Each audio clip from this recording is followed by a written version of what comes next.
Bismillahir-Rahmanir-Rahim, au nom d'Allah, le tout miséricordieux, le très miséricordieux. Assalamu alaykum wa rahmatullahi wa barakatuh. Que la paix, la miséricorde et les bénédictions d'Allah soient sur vous tous. Ils étaient puissants. Ils étaient redoutés. Ils marchaient sur la terre comme s'ils ne devaient jamais tomber. Le peuple de Ad, une civilisation si grande que même les montagnes semblaient s'incliner devant eux. Mais aujourd'hui, où sont-ils? N'as-tu pas vu comment ton Seigneur a agi avec les Ad, le peuple d'Iram, aux colonnes imposantes, telles qu'il n'en fut jamais créé dans les pays? Sourate Al-Fajr, 89, 6 à 8. Est-ce que notre arrogance d'aujourd'hui n'est-elle pas le reflet de celle d'hier? Qu'avons-nous vraiment appris des géants tombés? Avant de commencer cette vidéo, n'oubliez pas de liker cette vidéo, car cela nous donne beaucoup de force pour continuer à partager du contenu bénéfique. Et je vous invite à vous abonner à notre chaîne et d'activer la cloche de notification pour rester informé de nos prochaines publications sur la foi islamique. Partagez-la avec vos proches et laissez un commentaire pour me dire ce que vous en pensez. Merci et bonne vidéo. Partie 1. Une civilisation bâtie par l'orgueil. Dans un passé lointain, bien avant que les histoires ne se transforment en mythes, il y avait un peuple nommé les Had. Ce peuple vivait dans les collines d'Al-Ahqaf, une région mythique située entre le Yémen et Oman. Ce n'était pas un peuple comme les autres, ce n'était pas une civilisation ordinaire, marquée par les limites du temps et de l'espace. Les Had étaient un peuple géant. Leur stature, leur puissance et leur richesse n'avaient pas d'égal. Leur demeure, elles n'étaient pas simplement des maisons, elles étaient sculptées dans les collines, fusionnées avec la roche, façonnées par des mains capables de terrasser la montagne elle-même. Ces bâtiments, d'un autre âge, ne ressemblaient ni pas à des constructions humaines. Elles semblaient être sorties d'une autre dimension, érigées pour toucher les cieux. Leurs colonnes, d'une hauteur inouïe, semblaient défier l'horizon, leur architecture, faite de pierres massives, se dressait comme une marque indélébile sur la terre. Elles incarnaient la fierté d'un peuple qui ne craignait rien, ni le vent du désert, ni le temps qui passe. Ils étaient forts, ils étaient beaux, ils étaient gigantesques, et pourtant, tout ce qui rendait leur civilisation si impressionnante ne suffisait pas à remplir ce qu'ils portaient à l'intérieur. Un cœur vide de gratitude, rempli seulement de l'orgueil de leur force. Ils croyaient que rien ne pourrait jamais les renverser. Ils se sentaient invincibles au sommet de la création, au sommet de l'humanité. Leur puissance était telle que, dans leurs yeux, il n'y avait personne de plus grand qu'eux. Et dans ce monde où la grandeur semblait avoir trouvé sa place, une question s'éleva parmi eux, une question qui symbolisait toute leur arrogance. Ils se regardaient les uns les autres, pleins de fierté, et se demandèrent « Qui est plus fort que nous en puissance ?» Quant aux Had, ils s'enflèrent d'orgueil sur la terre injustement et dirent « Qui est plus fort que nous en puissance ?» Sourate Fussilat 41, 15. La question résonnait comme un défi lancé à l'univers, comme une affirmation. Et dans leur orgueil, ils en étaient convaincus.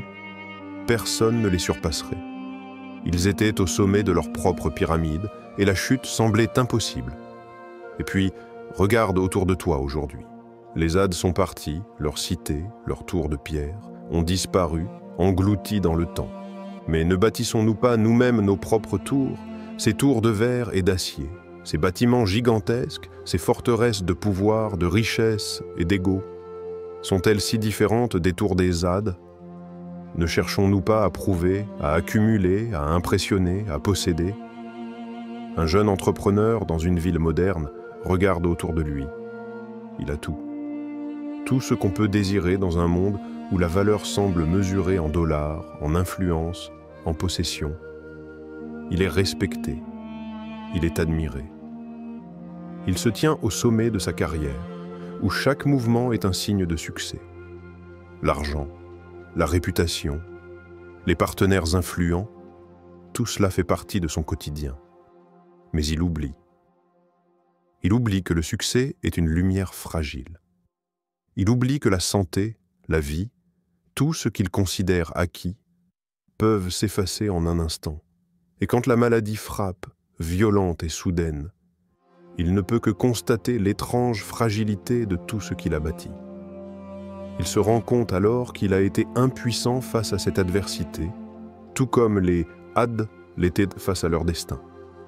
Ce qu'il croyait être invincible se trouve soudainement à la merci de quelque chose qu'il ne peut ni acheter ni contrôler. Il apprend une leçon que les Had ont, eux, appris trop tard, une leçon d'humilité. Mais leur orgueil, leur hauteur de vue, leur arrogance n'ont pas permis à leur cœur de l'accepter. Ils ont cru, jusqu'à leur dernier souffle, qu'ils étaient plus grands que tout ce qui pouvait les atteindre. Et ils ont payé le prix de cette illusion. L'histoire des Had n'est pas seulement une histoire ancienne. Elle est vivante, présente dans chacun de nous, à chaque instant, où l'on pense que notre force, notre richesse ou notre pouvoir sont inébranlables. Mais rien ne dure éternellement et tout peut s'effondrer d'un seul coup. Partie 2. Le prophète Hud.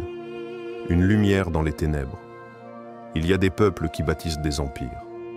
Et il y a des hommes qui viennent pour rappeler pourquoi on est ici. Les Had, dans toute leur splendeur rugissante, pensaient que rien ne pouvait les arrêter. Mais même dans le tumulte du vent, même dans la poussière des orgueilleux, Dieu envoie une lumière. Un homme, simple, juste, humble, Hud. Pas un roi, pas un général. Pas un homme riche, ni un stratège, juste un homme parmi eux, le même sang, le même dialecte, le même désert. Il les connaît, il sait comment ils pensent, ce qu'ils vénèrent, ce qu'ils redoutent. Il aurait pu rester silencieux, vivre sa vie, profiter de la force du clan. Mais il parle, il leur parle, doucement, fermement, les yeux dans les yeux. Ô mon peuple, demandez pardon à votre Seigneur, puis repentez-vous à lui. Il vous enverra du ciel des pluies abondantes et ajoutera force à votre force. Sourate Hud 11:52. Pas de menace, pas de peur. Une promesse, une voie de retour. Il ne leur dit pas « vous êtes perdus », il leur dit « vous êtes proches ». Proches de la miséricorde, proches de la bénédiction. Il suffit juste de se tourner. Mais le cœur gonflé d'orgueil entend mal. Ils l'écoutent pour mieux rire. Ils entendent pour mieux tourner les talons. Hud n'élève pas la voix, il ne riposte pas avec des malédictions, il reste, il insiste, il répète, pendant des années, sans gain, sans armée. Avec seulement cette certitude que celui qui rappelle sincèrement n'a pas besoin de preuves spectaculaires. Et puis un jour, ce n'est plus une voix ancienne dans le désert, c'est ton propre écran. Tu scrolles, tu tombes dessus. Une vidéo, un rappel, un verset, rien de théâtral, pas de musique dramatique, juste une voix, une phrase qui glisse sous la peau, comme une pluie fine qui mouille sans qu'on ne s'en rende compte. Et d'un coup, tu t'arrêtes. Quelque chose s'ouvre, un souvenir, un manque, une peur, ou juste une question que tu n'avais jamais osé poser, et si j'étais en train d'oublier l'essentiel? Un frère, lui, vivait loin. Très loin. Religion, une affaire de vieux, de faibles. Il riait, il critiquait, il l'avançait. Et puis un jour, une vidéo, presque par hasard. Il regarde, il écoute, et ça craque. Ce n'est pas la vidéo, c'est l'écho qu'elle crée en lui. Comme si une voix ancienne l'appelait depuis longtemps, mais qu'il n'avait jamais tendu l'oreille. Et maintenant il pleure. Pas parce qu'il est triste, mais parce qu'il sait. Il sait qu'il a été rappelé lui aussi. Partie 3. Le châtiment. Quand le vent devient colère, il riait. Il se moquait de Hud. Il le défiait ouvertement, avec des sourires arrogants, avec des paroles cruelles, comme si le simple fait de se moquer d'un homme de Dieu pouvait les rendre invincibles. Leur rire résonnait dans les rues de leur cité imposante. Ils pensaient que personne ne pouvait leur faire face. Ils pensaient que la puissance qu'ils avaient bâtie, les tours, les forces, l'orgueil, leur permettait d'être au-delà de tout jugement. Ils ignoraient une chose essentielle. La réponse d'Allah ne se fait pas toujours selon nos règles. Ce n'est pas la colère qui s'abat toujours sur les peuples impies. Ce n'est pas la guerre ni la souffrance que l'on imagine. Parfois, la réponse vient d'un élément que l'on sous-estime, d'une force que l'on croit inoffensive. Allah, dans sa sagesse infinie, choisit de ne pas répondre par le feu, par la foudre, ni par une arme. Non. Il choisit le vent. Un vent rugissant, glacial, ininterrompu. Ce vent que tout homme considère comme anodin, qui fait bouger les feuilles, qui caresse le visage dans les moments paisibles, devient une arme divine. Un souffle du ciel, un souffle de colère. Et quant aux Had, ils furent détruits par un vent mugissant et furieux qu'il lança contre eux durant 7 nuits et 8 jours consécutifs. Sourate Al-Haqqa 69, 6 à 7. 7 nuits, 8 jours. Un vent qui ne se repose pas, un vent qui fauche tout sur son passage, pas un souffle doux, pas un vent printanier, mais un vent qui détruit, qui arrache, qui balaie tout. Il ne fait pas de distinction entre les forts et les faibles, les croyants et les incroyants. Il ne fait que dévorer ce qui se trouve devant lui. Imagine la scène. Imagine-toi dans une cité pleine de vie, de commerce, de bruit, de joie, de fête. Imagine les cris, les rires, la fierté d'un peuple invincible. Et puis, soudainement, un vent inhumain se lève, d'abord doux, comme une brise qui te fait frissonner, puis de plus en plus fort, de plus en plus dur. Il se met à hurler, à rugir. Comme une bête en colère, il frappe sans pitié, il brise les colonnes des palais, il déchire les murs de pierre, les portes d'acier, il soulève tout dans son passage, la poussière, les bâtiments, les hommes, les géants eux-mêmes, ceux qui se croyaient plus puissants que tout, les géants allongés, morts, comme des souches d'arbres arrachés.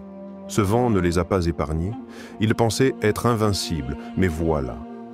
Ce qui semblait fragile, ce qui semblait invisible, est devenu leur destruction. As-tu déjà senti un vent sur ton visage? Ce vent léger qui te rafraîchit sous le soleil brûlant, cette brise qui soulage. C'est une sensation agréable, n'est-ce pas?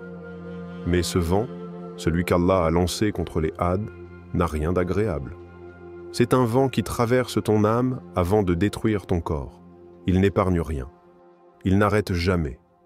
Il n'a pas de répit, il emporte tout, et peut-être que dans ton esprit, une pensée apparaît.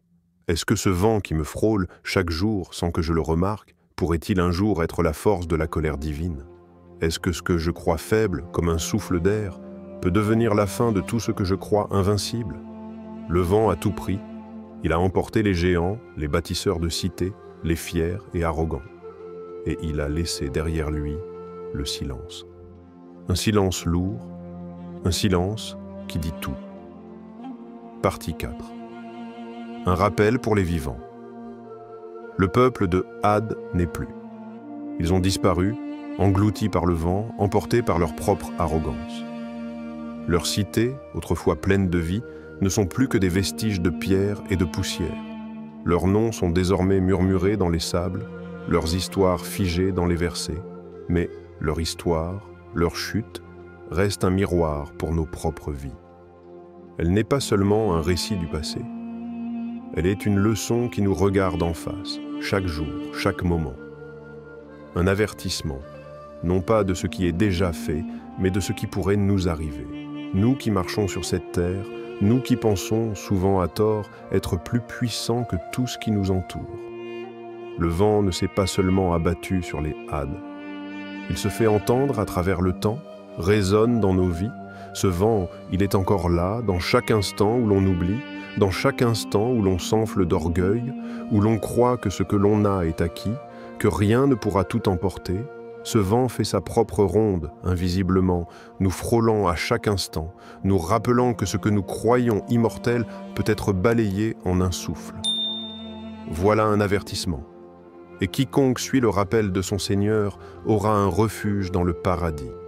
Sourate Taha, Vincent 23. Le rappel est là, comme un fil tendu entre nous et notre destinée, un fil qui nous invite à nous arrêter, à regarder, à réfléchir, à comprendre. Ne sommes-nous pas tous, d'une certaine manière, des géants dans nos propres vies?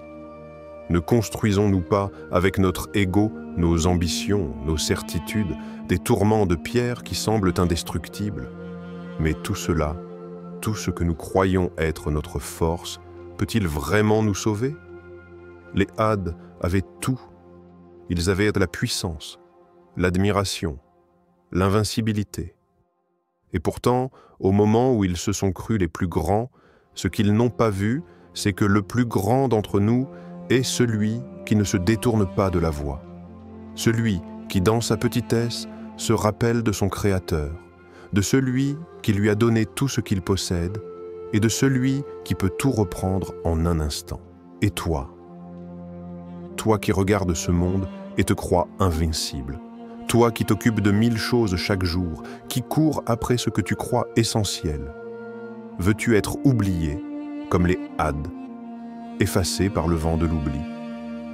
Veux-tu que ton nom soit perdu, que ton héritage soit balayé par les sables du temps, comme ceux de ce peuple disparu? Ou veux-tu vivre éternellement à travers la lumière d'Allah?